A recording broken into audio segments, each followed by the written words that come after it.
I have it on good authority that ABC is as easy as 1, 2, 3. We'll see if that holds true on today's episode of Vaguely Scientific.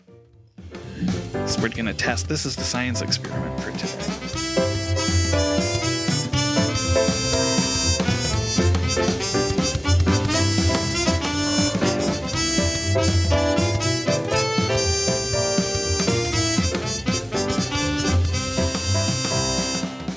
D is for Derek, and that's good enough for me.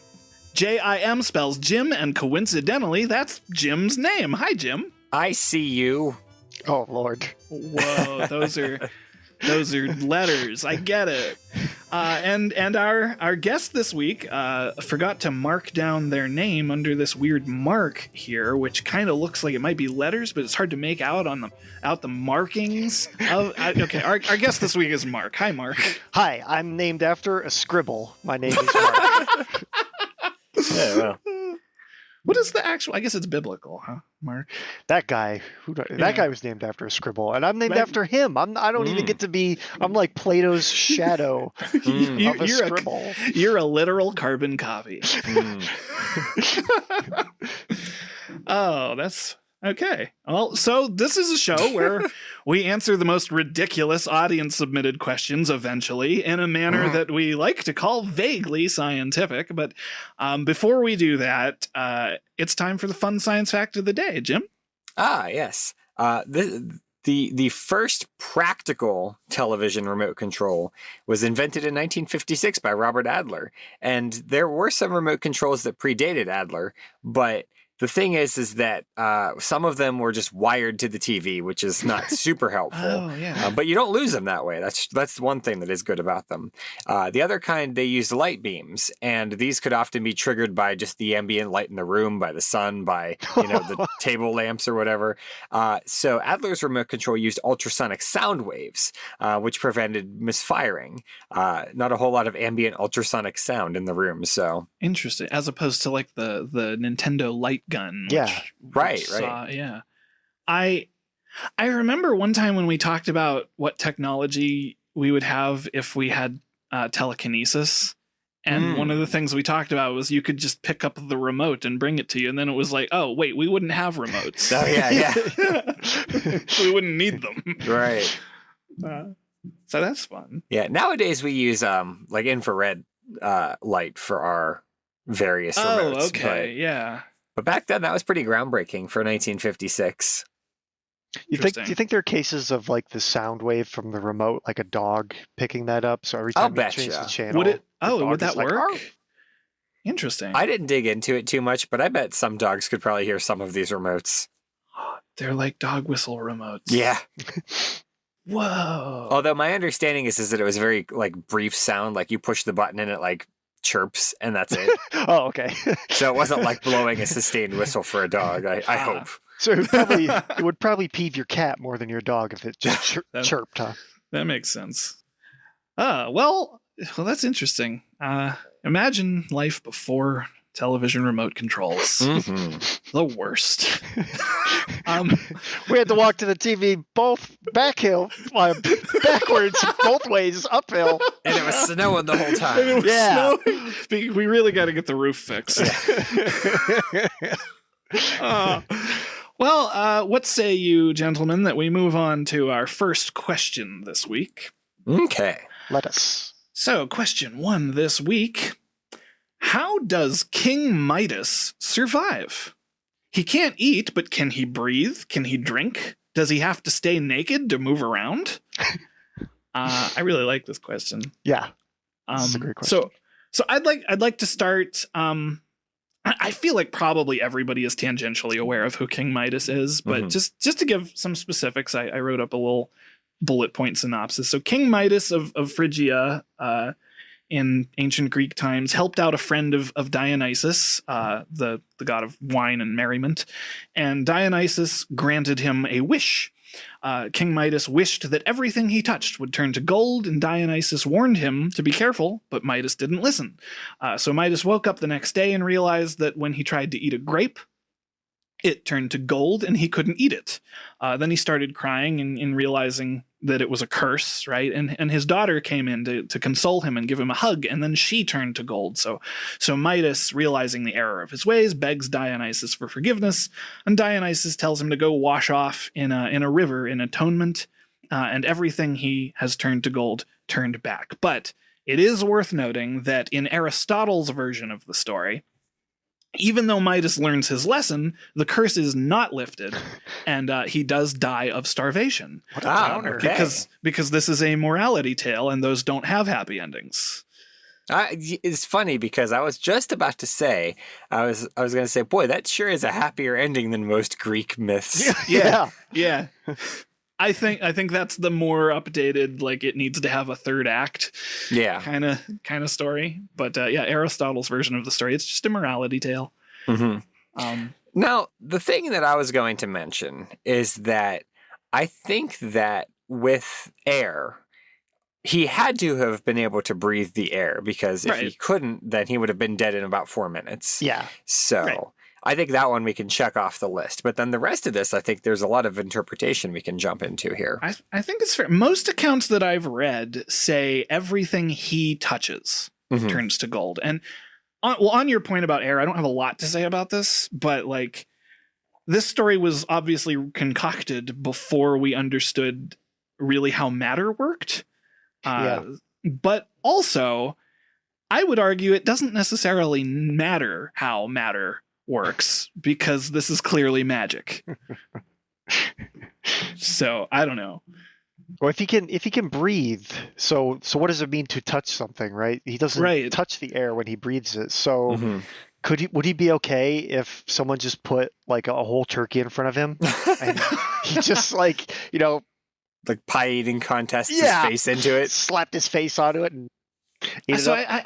I know I've seen like different adaptations, like taking this idea, and they said anything you touch with your hands or anything your specifically I've seen a movie where it's like one person had a magic finger, and like his pinky, anything he touched with his pinky would turn to gold. And I think like for the purpose of Midas, I think that makes it too easy for him. Yeah. Because this is a punishment from Dionysus, right? So like I think it's literally anything that he comes in contact with.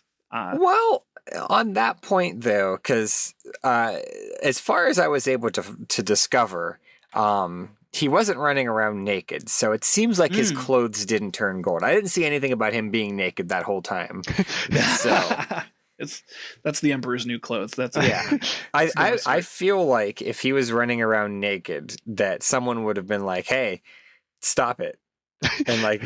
Or like his daughter probably wouldn't have hugged him. That would have been a weird thing to do. Well, two things. He was the king, and also this was ancient Greece. But Dionysus as well. Dionysus appropriate. I was a little surprised it was Dionysus. Yeah, he seemed like such a party animal, you know? I mean, but it was like a comical kind of poetic justice thing. I feel like that's in Dionysus's wheelhouse. Because he's also the god of literature, I believe. That's fair. But I once had a thought when I was very young that like maybe, because I thought if he's wearing clothes, maybe the curse only took effect after. So like anything he was already touching didn't count as. So like he just didn't, like his bed, right? Because it says in most versions of the story that he woke up the next day and pretty quickly discovered that he couldn't eat. So I think he's probably just wearing the same clothes. Just can't change them ever. Can't change the clothes. Unless you want to wear just a heavy thing of gold all the time. Now, I would say my alternate interpretation was that maybe it was like his hands specifically had to touch the things. Yeah, so he can't do gloves then, right? Right, yeah, because they just turn into gauntlets, yeah. Because he wouldn't be able to bend his fingers. I once thought that because you could have servants feed you, as I think, Jim, you said that with like the turkey. No, Mark said that. Or was Mark said that? My apologies. Mark, you said that with the turkey. Yeah. You don't have to cut that if you don't want to. But yeah, so I think, I don't know if it lessens the curse. I think in Aristotle's version, if he can eat, like if he can have people feed him, like he would have had servants, he's the king, Like, I don't think he would have died of starvation if that was the case. True. Unless he touched all of his servants and they all turned to gold. So he had to... not the sharpest. Well, Aristotle has the really downer version, so where he starves to death. Maybe Aristotle was just a man of the people, and he didn't have servants to feed him, so he thought that's not a possibility. No one, he just doesn't know what that life is like. Yeah. Well, I think that if most of the stories, it's he realizes the curse is a problem pretty much the next day, so it doesn't take very long for him to realize he can't eat.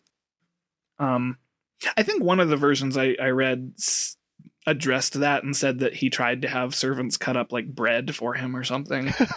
But is he able to drink? That's a thing that I haven't seen addressed. I saw a version. Yeah, I did actually. It's probably the same one I saw where it was he tried to drink wine and it just turned into a block of gold. Yeah. Oh, yeah.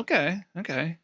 Yeah, so then we have solid and liquid both being a problem there. So then we just don't know what, we didn't know that gas also should count I see where you're going. So right? if they just boil the water and he inhales it, that's going to get solid moisture. So I did have one That'll thought. definitely slake his thirst. Oh, yeah. Yeah, he'll be fine. He just sits in a sauna all the time.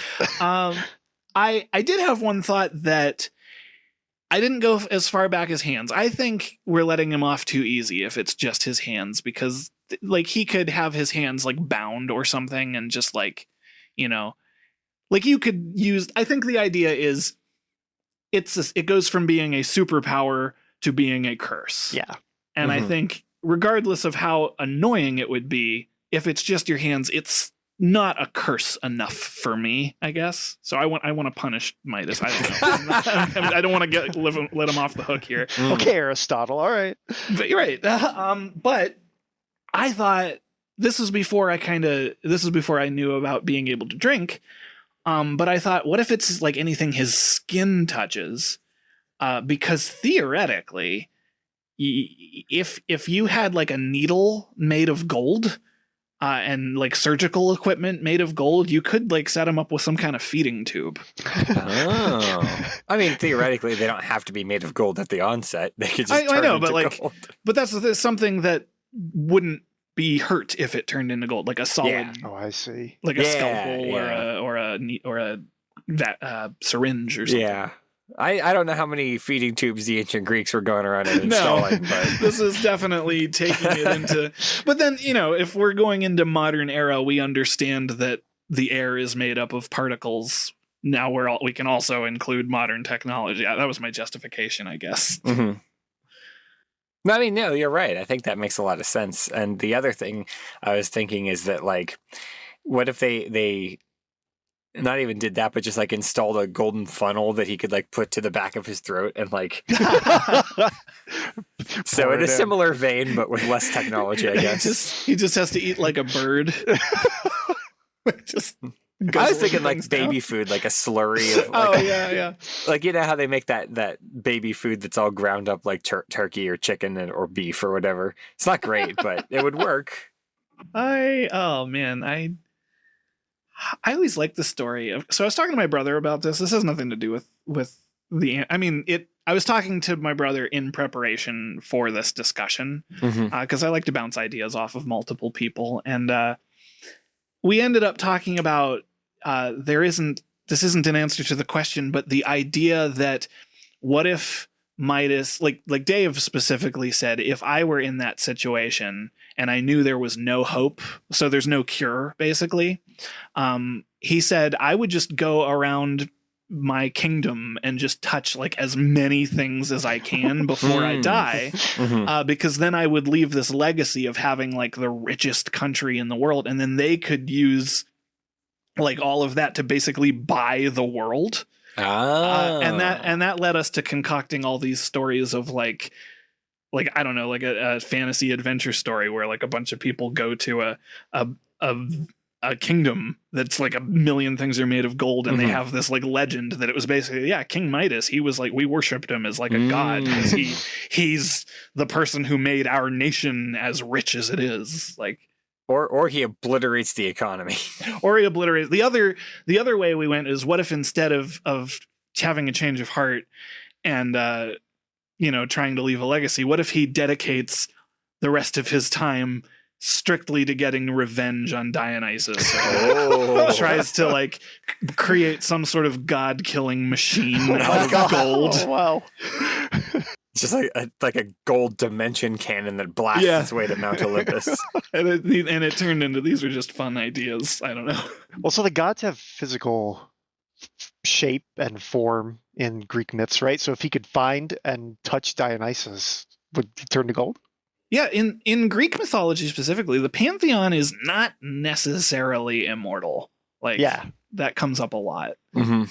So I think it would be a neat story of like, it's Midas versus Dionysus, and he wants revenge, and that's And in a similar vein, what if he, in order to get revenge, just turns as many people into gold as possible? He just runs around and like destroys all of Dionysus's followers and just freezes them.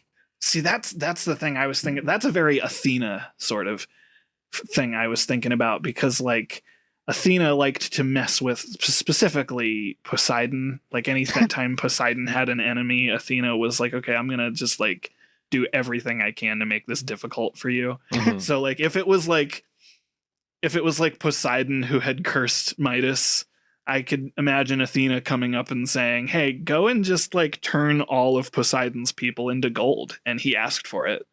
Like, yeah. I think we have this is like a ready-made revenge anti-hero story. So you would die of thirst in like 10 days. So he would have these 10 days. He's progressively getting weaker because he can't eat or drink, and he has to find and kill a god. Yep. Oh, could he turn Dionysus into gold? Because he said everything. Yeah. And so remember, Midas is the king here, so he could have people like carry him in like a cart or a stretcher or something. Like he could order people to help him. Yeah. What if you cut off King Midas's hand? Would it still turn things into gold? Oh, like Medusa's head. Yeah. Kinda? Like, what if you cut off King Midas's head? Would does that also work? Well, I'm thinking even if it isn't just his hands, like after he dies, does his body still turn things to gold? Because then, like, you could like fashion. You just like attach his hand to a stick, and as long as you never touch it, you have a pretty powerful weapon there. The new MacGuffin in the next Indiana Jones movie is just Midas's hand on a stick. Yeah, Midas's hand on a stick. The back scratcher of doom. I want it to be called. Oh, no. I want it to be called Indiana Jones and King Midas's hand on a stick. That's the title of the movie. I would see it. I would pay money to see it. Now here's a question: like, if Midas were to, face palm, just like put his head in his hands. Yeah. I assume he can't turn himself into gold. Well, that's again getting to like, I would be more willing to accept that as a possibility if it is specifically his hands. But like, I think you can't go any amount of time without one part of your body touching another part of your body. So I think he's safe. Mm-hmm. So he can scratch itches. But if you cut off Midas's hand and then slap him with it, my goodness. Does he turn to gold? Does the hand turn to gold, or both? Gosh. Wow! Like, I wonder if you sever a limb, right? I wonder if that limb just then turns to gold and is no longer part of him. So it's like doesn't have the curse, or if that's not the case, like it does still remain cursed to goldify things, to gild things. To gild things. Of course, gilding, I guess, implies that they're encased in gold. They are gold. They are gold. Gold. So the shortest answer to the question is, according to Aristotle, he would starve to death. That's fair. Yeah. But there's so many more fun things that we discovered. Yeah. according to Hollywood, he has 10 days to embark on an epic quest to slay a god by shaking its hand. Because you can drink, but you can't eat. Yeah. So that's, or you can't drink. Yeah. And then you go on a roaring rampage of revenge. Yeah. I want this to be like a 90s Arnold Schwarzenegger movie. Is what I want. Dionysus, I'm coming for you. You killed my daughter. Oh.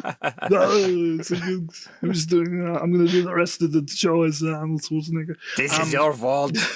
This is your fault, Dionysus. I saved your satyr friend. This is how you repay me. I just wanted gold. He's dead. The man is dead. But not naked. But not naked. He's dead, but not naked. Dead, the Midas story. That's on my tombstone. Dead, but not naked. That's a great one. That's a great. Dead but not naked. Please don't check. Please don't check. Do not disinhume me. Okay. Jim, I'm sorry I cut you off. I'm just saying we have to stop a minute because now that I'm thinking about it, there has to be a loophole to this because he has his clothes on. The best I can justify is it's anything he was already touching. But if he takes those clothes off and then puts them back on, does that negate? That's similar to like if you sever a limb, right? Oh, that's true. Yeah. Maybe Dionysus, being a god, doesn't realize that clothes are like not like part of a body. Oh my gosh. Dionysus isn't usually depicted wearing much. No, he is buried naked if he was dead. But he's not dead as far as I know. He's no one's gone around and killed Dionysus yet. I don't think so. Not dead, buried naked. He's one of the more popular ones. Yeah. So like I don't think they want him to. Yeah. No one hates Dionysus. Nobody wants Dionysus. Only Midas. So like I think Midas is the villain in this revenge story. See, I think that Midas is more like the bride from Kill Bill. Oh yeah. Yes. I like that. Yeah. And then when you get to Dionysus, it's kind of like, well, you know what? I messed up. And you know what? I deserve whatever's about to happen to me. Yeah. David Carradine. He would have made a good Dionysus if he was still alive. Yeah. I mean, we just basically have to go in and CGI King Midas over Uma Thurman, and that's the movie. Oh, yeah. I thought you were going to say we got to do like the thing with Tarkin from Rogue One, where they like put CGI his face on somebody else's body. I didn't know they did that, but we shouldn't do that. There's rules against that. Crispin Glover didn't like it when they did that in Back to the Future 2. True. They were doing that early? Sorry, that's a little off topic, but it was prosthetics. They make prosthetics for the makeup, and they used that from Crispin Glover to make the guy who played the dad in the second one look like Crispin Glover, which was super unethical. Yeah. Mm-hmm. So, before we get to our second question this week, I think it's time to revisit one of our favorite games to play on the show, Guess the Breakthrough.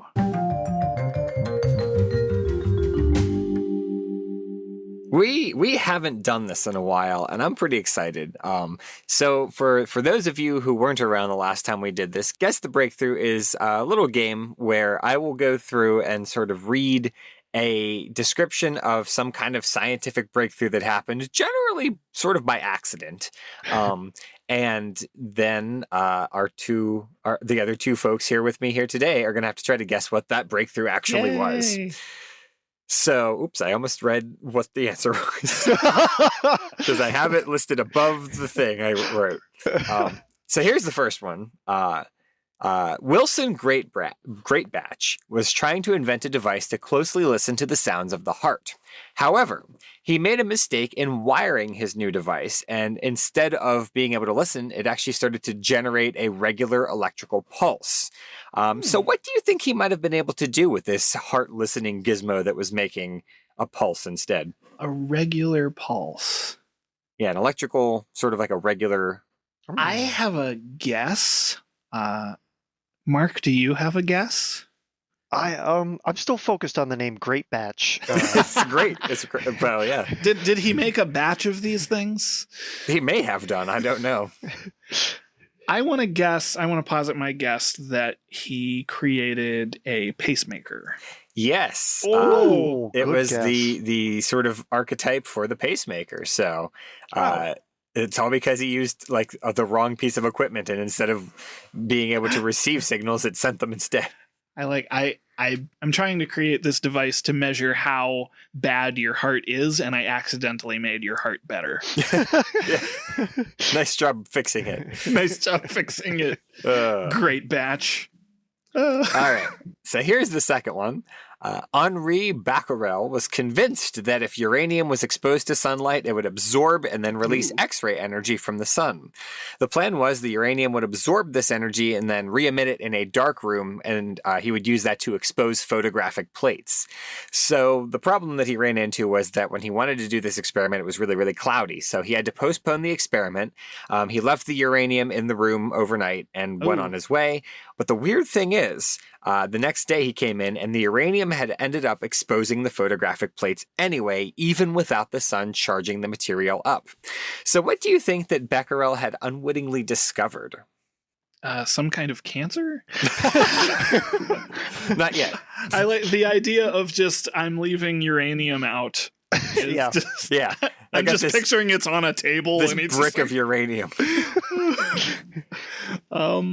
Is it radiation, like generally? Yes. Yeah, he discovered radioactivity. Yeah. Wow. Oh, wow. Yeah, it's interesting because, we always think of radioactivity as being this nebulous thing that many scientists work on. But, somebody had to sort of accidentally do it first, I guess. To discover that things can be. That's interesting. Yeah, because they thought that, uranium, maybe the sun was charging it up and then it would emit this radiation. But no, it was actually just creating its own radioactivity. When did you say a year on that? I did not, but I should look up what the year is because I don't know. That must have blown people's minds that this rock you dig out of the earth releases energy spontaneously. Yeah. Oh, this looks like it was 1896, I think. Oh, that's... I don't know if that's earlier or later than I expected. Oh, this is from nobelprize.org. Whoa. In 1896, his previous work, he was looking at light and crystals and polarization. Wait, interesting. Huh. Phosphorescence. All of this was overshadowed by the discovery of the phenomenon of natural radioactivity. Oh, so he did. Yeah, there's a bunch of other stuff that was discovered as well. Yeah, he did a lot of important work before that, but then all of a sudden he discovered radioactivity, and that was like, the game changer. Okay. Well, that was fascinating. I did not guess that, but... Yeah. That's fascinating. I like that. Good job, Mark. I like that feature. That gets the breakthrough. That's a cool thing. Yeah, I wish there were more we could do. It's hard to come up with them. Yeah. Mm-hmm. It's also just fun to kind of see what are some random things that were discovered / invented sort of by accident. Yeah. I ran it once and my strategy was to just type in something I thought would be a fun answer and just be like, how was this discovered? And it's still hard to do. It's hard to find good, interesting ones because most of the things I thought of was like somebody wanted to invent it, so they tried to invent it. Or they did it. They did it. I really like though that it's just really cool that Great Batch made a mistake, right? But instead of going, oh darn, I screwed it up, I need to throw this out and do it over. He was like, oh, what can I do with this? This is kind of neat. Yeah. It's a mistake I made. Sometimes your mistakes are very good to learn from. Yeah. And that's a good thing. So we have one more question for this episode. So are y'all ready to tackle it? Mm-hmm. All right. This question 2 this week comes to us from Jeremiah. What letters in the English alphabet would you remove to eliminate redundancies and streamline the language? I have thought so much about this for many years. I haven't thought about this specific iteration of the question, but I might as well just jump right into it and say, I always thought we might as well just get rid of Q. I forgot to add that to my list. Yep, Q, because Q should be the KW sound. Yeah, I got 30 other ones. I forgot Q. I have a legitimate list here. But the caveat to my list is that I am not necessarily shrinking the alphabet. I am specifically making it more efficient. That's my goal here. So I guess that is technically streamlining it. Yeah. I'll give you the first couple, and feel free to interrupt me because I just have a list. So my first is that C and K or C, K, and S are redundant. So because C can either be the K sound or the S sound. Yeah. But I don't think we should get rid of C because it should just make the CH sound. Okay. Oh. Well, and here's the interesting thing, though, is that in my understanding is that at least at some point, the Spanish alphabet used CH as its own discrete letter. It does. It's A, B, C, Che. Yeah. And so there is but it's still written in Latinized letters. It is listed as CH. So yeah, I think C should just be that sound, and then K and S can be just, and then the next on that same kind of, because it includes both K and S, is I think we should get rid of X. Yeah, X was on my list because I don't think X makes it like any kind of discrete sound that can't be done with other letters. Like, I feel like it's either KS or it's Z. Yeah. And it's right there next to Z anyway, so why even bother? Because why? Is in between the two. Did you not do that on purpose? I sure didn't. I thought you did that on purpose. There are too many words that are just a single letter but are spelled out as like a word. It's true. Why? Okay, let me go with Y next then, because I think vowels should all be assigned one phonetic noise. Okay. Whether that means we add vowels, that's an option. Because I think we should eliminate pairs of vowels, which are always debated with how you are pronouncing them, and longs and shorts should be distinct letters. But that brings me to sometimes Y. I don't think we talk about this enough when we're teaching children that Y is sometimes a vowel. I think we need to point out that words that start with the y sound, like you or your or yarn, that's a consonant noise that Y is making. And Y is a vowel when it makes the I sound or the E sound, which I think those should just be replaced with I and E. Yeah. And Y should only be the consonant y. Yeah. That makes sense. So that's my rant about sometimes Y. Yeah, and it's frustrating to me in that sense because it's like, well, why? There you did it on purpose. No, I sure didn't. I really didn't. WHYY. Like, why does it matter? Why is it that we have decided that every single word has to have a consonant and a vowel? Like, maybe there are 3 exceptions, like the word by, by. Like, whatever. It just has 2 consonants. Heaven forbid. Well, that's because the difference between consonant and vowel is the sound that it makes. So in the word by, the sound is the I, the vowel sound in that is I. Yeah. So that's what I'm saying. Like, I don't think people always understand why is sometimes a vowel. Like, I think stop talking about this letter. We gotta stop. So that I also think that we should call it y instead of Y, because Y is clearly WI. Yeah. So I love that. I was gonna say until you went into your years long prepared speech. I'm sorry. I have more. I'm not even done yet. Oh my gosh. Go ahead, though. I hope you take something I've listed so that it's not just all me.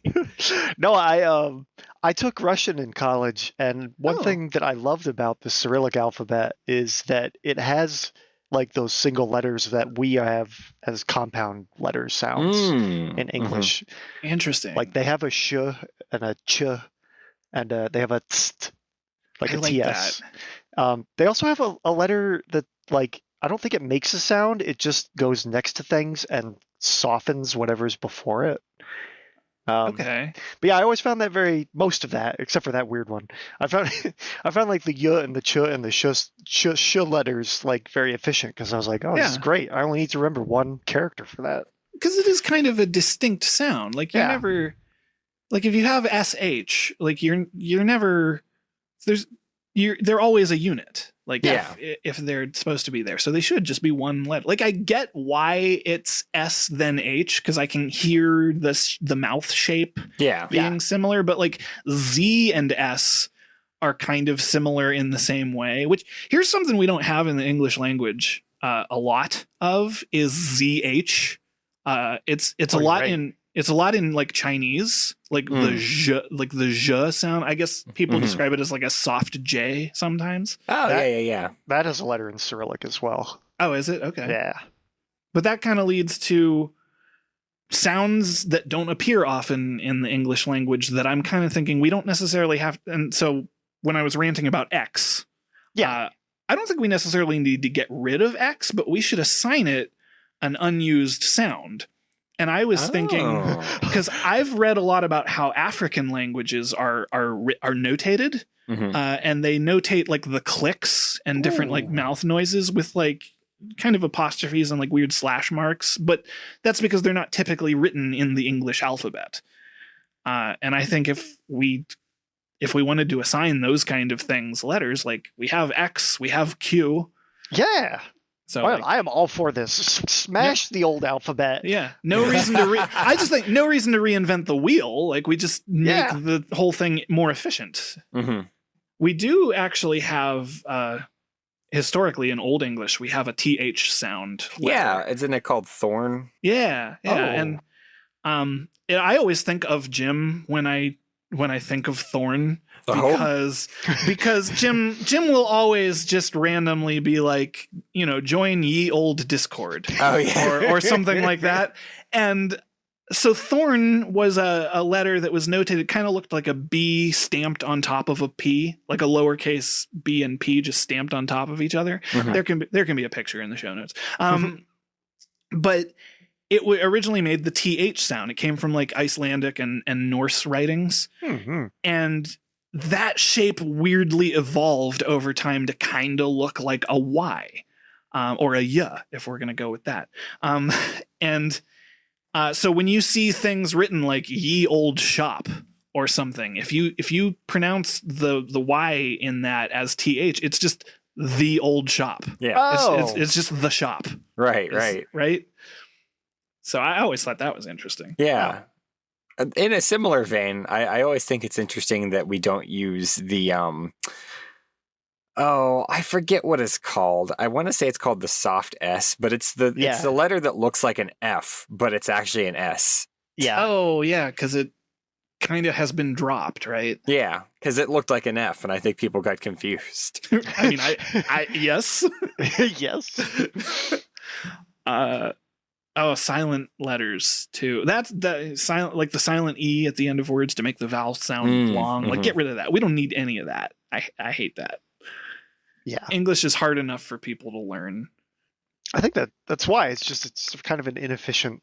It's tough, it's rough, alphabet. And I've had enough. Well, it's built on the scaffolding of like 4 different languages, at least 4 different languages. Right. Because you've got like Celtic and Germanic and Latin and like French.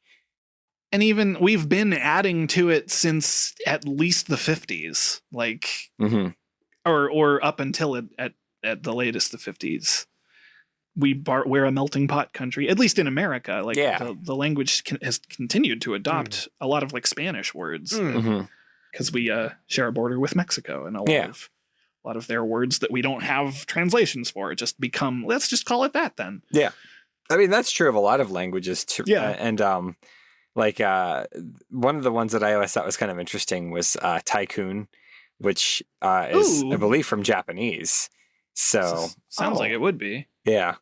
And that, and if you think about like all the words that we picked up during World War II, yeah, like various German and French and Italian and Japanese words, and I just think it's interesting that we had to construct English spellings for a lot of these words because there are letters that don't exist in our alphabet to kind of cover that.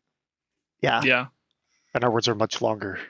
Because we don't have those efficient letter sounds. At least we're not like Norwegian. Those words are inside because like words are just combined to be one word, and I was trying to think if there were really any vowels that we needed to dump, and I could not think of one. If anything, I think I could make the case. I think we should add vowels. Yeah. Okay. Like, I think too many consonants are redundant, and I think adding some vowels, because then we don't need to have long vowels, short vowels, double vowels. Mm-hmm. I'm okay with having long and short vowels, but I think double vowels is where things start getting a little bit hairy.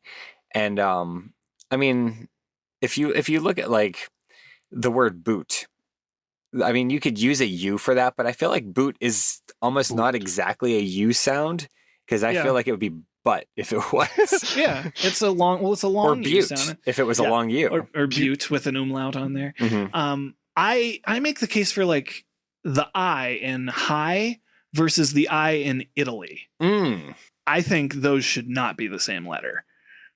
Like like that's. Yeah, I mean, that's like long and short. I'm okay with that, like I said. But I think the double vowels is where things start to get a little bit weird.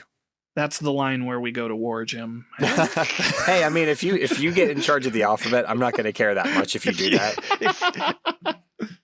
So the other thing that's kind of on this note that isn't an answer to the question, but your mouth shape when pronouncing B and P is the same.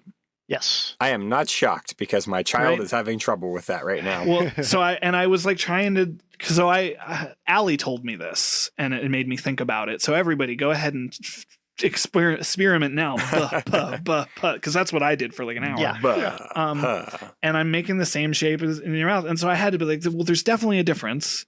So I just, to put everyone's mind at ease, the main difference between B and P is that B is a voiced sound. Yeah. Whereas P is just produced by a puff of air. It's whether you activate your vocal cords, right? Yeah, that's what it is. And and the other thing is, it's like even so hard to discern the difference, because it only needs a very slight activation of the vocal cords to make it a buh. So I just thought that was one of those like my brain melted kind of moments. So it's not a thing I've thought about before, but I hate it. There's a couple others like that. I think F and V maybe. And O are similar mouth sounds, but V is voiced. What I really also would love to find a way to get rid of the letter U. And I don't really have any reason why, because it's a very common, useful vowel in the language. But maybe what we should do is just change what it looks like. Jim, I don't have anything. It's a boring letter. I don't have anything against you. Let's spice it up a little bit. Let's give it like a cool little hat or something. That's called an umlaut. And well, not an umlaut, but like an actual hat. That makes an U like a jaunty cap that's like askew on the side. It would look like a rest note, but like a little askance on top. Depending on the font you're using, sometimes U has a kickstand. Oh yeah, good point. So I mean, is that, were you counting that as part of the design you didn't like? I wasn't. I forgot about that, actually. Some fonts make a lot of these letters look better than they are in other fonts. It's if they have serif. I think serif. Yeah. I think serif fonts look really good. I don't write serifs, so. Yeah, I don't write. I write very simple. That's the thing, is maybe my handwriting would look better if I put serifs on all of my letters. Except for the letters, or not the letter, except for the number 7. I always write with like a dangly bit off of the top, and I've noticed not a lot of people do that. Oh yeah. Some people put lines through the middle of their Some people put. I've seen that before too. I don't do that. That's heresy. Burn that 7. I've never ever put a line through my 0 ever. No, I've never done that. I have, but not when I was just like writing it. Like when I was trying to do a design of some kind, I have. So I don't know if that counts. Yeah. I think that does not count. Okay. Yeah, I don't write a 0. My 0s and my O's are the same. It's a very cyberpunk 0 if you've got a slash through it, I think. Oh yeah, it's very computery. It's very. Yeah. Well, wasn't that invented because computers needed to be able to, like, the pixels needed to look different? Well, it might have been. I think that's a fairly recent addition to the 0. I don't know. It's possible that monks were like, "Hey, this would be a good idea." Possible. Yeah, you're right. Just like you were thinking with U's, Jim. Some monk back in the day was like, O's are so boring. Zeros are so boring. I get with the zero. And that's how Q is invented. Here's the thing. Yeah, That's how Q is like, that's not an by O. accident. No, it's a different letter. I think zero without a line through it makes more sense. I think we should have a line through O because because a zero. This is not a thing I've thought about for years. No, you're right. No. Hold on. You are right. Yeah. Because I know exactly what you're going to say. Zero represents nothing, and it's an empty circle. It's a hole, so. right? It's a hole. Yeah. Yeah. So whereas O represents the sound. It doesn't need to look like anything. To be fair, it does look like the mouth shape. I guess so. None of the rest of them do. But none of the rest of them do. If you had a line, if you had a horizontal line, it would be like your tongue when you open your mouth. Ooh, see, yeah. All the people who put lines through the zeros, they're doing it backwards. It should be through the O. So we have improved the alphabet both in efficiency and style. And aesthetics, yeah. Weird. Yes. And there's still work we can do. The thing is I'm trying to think very hard about other letters that just look boring. And it's the most boring looking actually letter. Here's another thing we need to do is we need to improve M and N because they look too much alike. Yeah. And I mean, especially in cursive. He was definitely better in the 90s. I don't know. Oh my! I'm sorry. M and N. I mean, I guess he's M&M, like the candy. So whatever. I tried. But yeah, M's. So here's the thing about W. I didn't take W out because W does produce a unique sound. Yeah, but in other languages, it's also considered a double V, like W is it? I do think it should have a new name. Double V? I think it should be W. Oh. Because that's the sound it makes. Just like Y should be Y. I think F should be F, which is dangerous to say, I guess. Yeah. Maybe don't change that one. Maybe Phi or Phi or something like that. But like I think the letters. What about Fum? Fum. Ooh. Fo-fum. Phi, Phi, Fo, Fum. That would just turn into F. I'm fixing the language of the Englishman.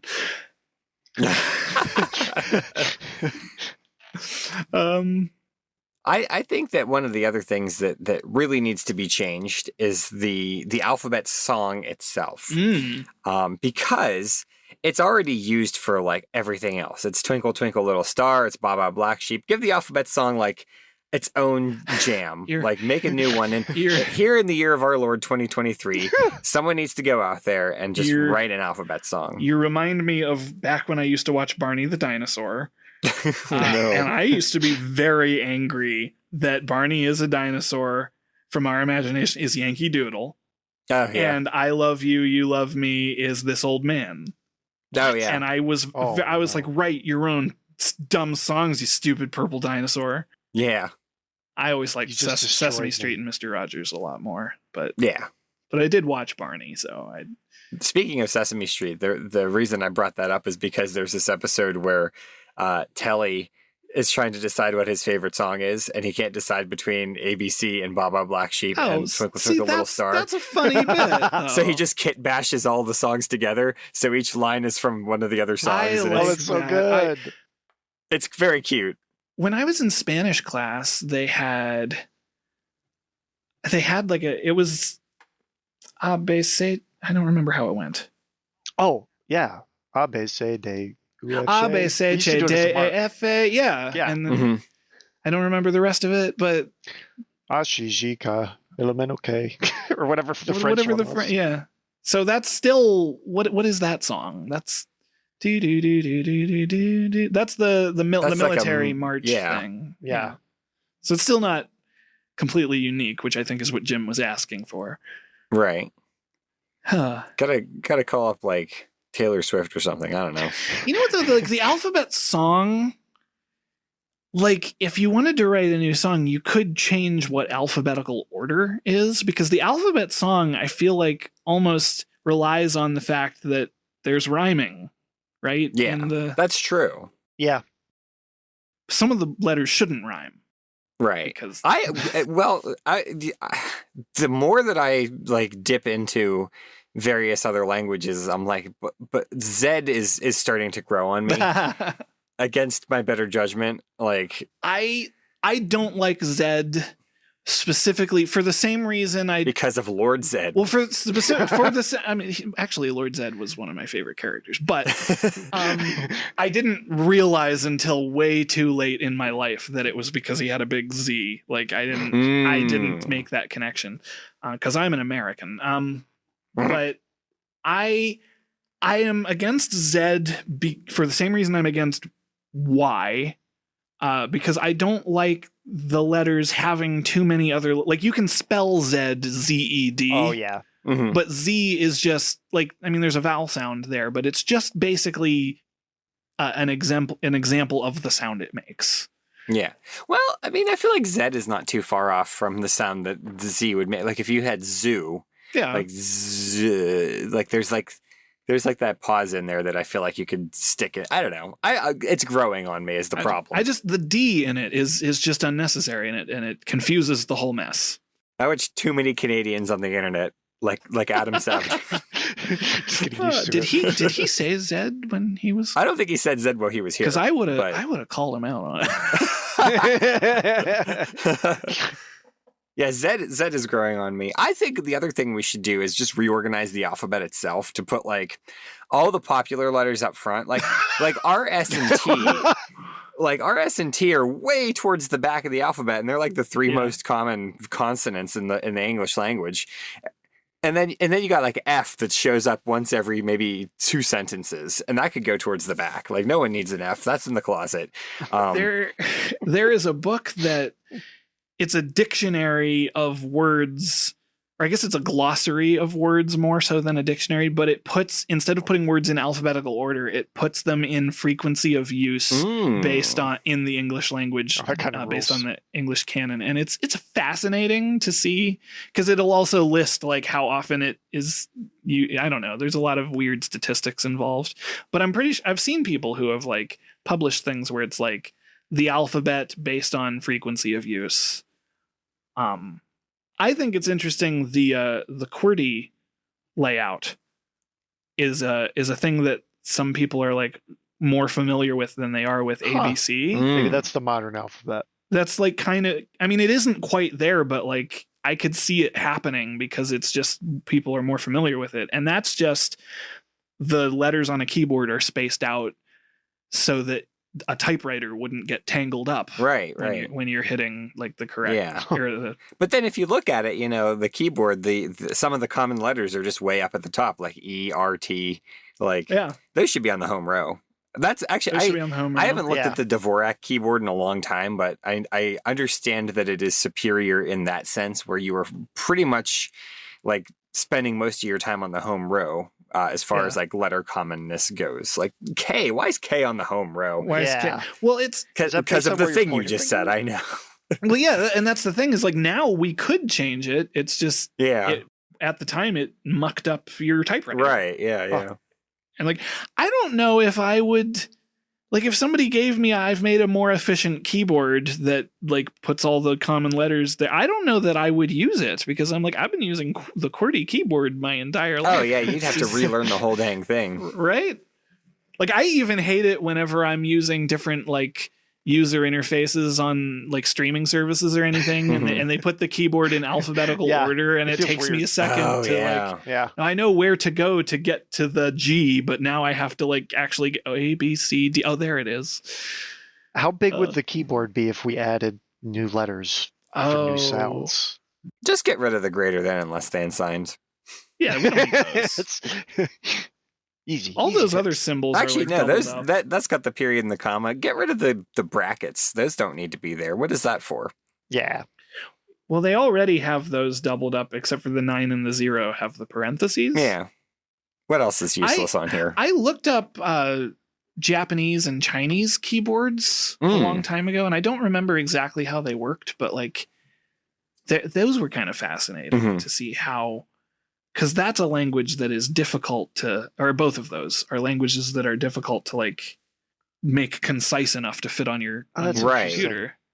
Yeah, I'm curious how that works, because I know that like I've been going through Japanese on Duolingo for a while, and so like I know that there's hiragana and katakana, but then there's also kanji, and so I can't imagine they would put much, if any, kanji on the keyboard. But I don't know if they would put hiragana and katakana, or if it would be like a caps lock kind of thing where you can switch back and forth between them. Or I wonder how that would work. Now I'm really curious about how that would work. I know I looked it up, and I'm not going to waste the time and do it right now while we're recording, but I think in a future episode, this will be a stuff we looked up later. Yes. It was interesting. And then all the people who just know those languages are listening to me right now and being like, it's really, yeah. Well, listeners, this week, let us know what letters of the English alphabet could King Midas eat, if any. That was a stretch. Jim, do we have any listener mail? We do. And as always, if you want to send us listener mail, you can email us at feedback@vaguelyscientific.com. You can comment on our blog. You can like us on Facebook. You can tweet @VaguelySci. And this email comes to us from Popsky and is in regards to episode 119, These Are Some Goats. And Popsky says, when you think about it, constellations can be whatever you want them to be, and no one can tell you otherwise. Yeah. It's fair. I mean, they can tell you. Yeah. They can be wrong, though. And theoretically, that is true, but also there are like 88 official constellations. So you can make up your own. You just won't be like in a book or anything. I just was, as soon as you picked that for the title of that episode, I hated reading it. It was like Aries, or I was like, oh man. Yeah, it's not the easiest title to parse. That's why you got to listen to the episode so you get under the context of. Yeah, it's a very out of context thing. Yeah, go make up your own constellations, guys. Go out there and do it. Yeah, stop telling me your dreams. Start telling me what you see in the sky. Yeah, I like cloud shapes. Yeah. That's always one time I saw a cloud that looked exactly like Sailor Moon, and it was kind of weird, actually. One day last week, when I was driving to work, sun was coming up, and I just drove and turned onto the highway, and there was a lion, a like 100-foot tall lion, just standing over the horizon, and it was amazing, majestic. And I was like, Mufasa. Derek. Everything the light touches is what you're going to have to drive through right now on your commute. Dang. While you drive east directly into the sunrise. Oh, man. Yeah. Thanks for the email. And if you have a question that needs to be answered in a vaguely scientific manner, please email us at questions@vaguelyscientific.com. If you want to get our episodes the minute that they're released, you can subscribe to our podcast on Apple Podcasts, Google Play, and all the other great places that podcasts like to hang out. And subscribing and leaving feedback really helps us out, and so does telling your friends. And I would advise, when you tell your friends, use the agreed upon alphabet so that they understand. Choose an alphabet that is agreed upon between the two of you. It doesn't have to be the English one. Fair. Yeah. Our vaguely musical intro is composed by Anthony Pizzelli. And don't forget to check out our merch store over at vaguelyscientific.threadless.com. All kinds of cool stuff over there. And like I've been saying, they have those new mouse pads and neoprene mats. And it's like, if you play, I don't know, Magic the Gathering, that's popular with the Magic the Gathering crowd. I don't play Magic the Gathering. They feel comfy. I don't know. Yeah. I use them a lot for like when I'm like taking things apart with little teeny screws, and I put them on there, and then you can pick the screws up real easy. They don't roll around. I use magnetic dishes. Do they have? That's a much better idea. Well, thank you to Mark for being our guest this week. Hey, thanks for having me, guys. Yeah, it's always a blast. That's fun. For Vaguely Scientific, I am Derek. I'm Jim. I'm special guest Mark. Yay! And now I know my ABCs. Next time, won't you sing with me? Toodaloo, everyone. Bye-bye.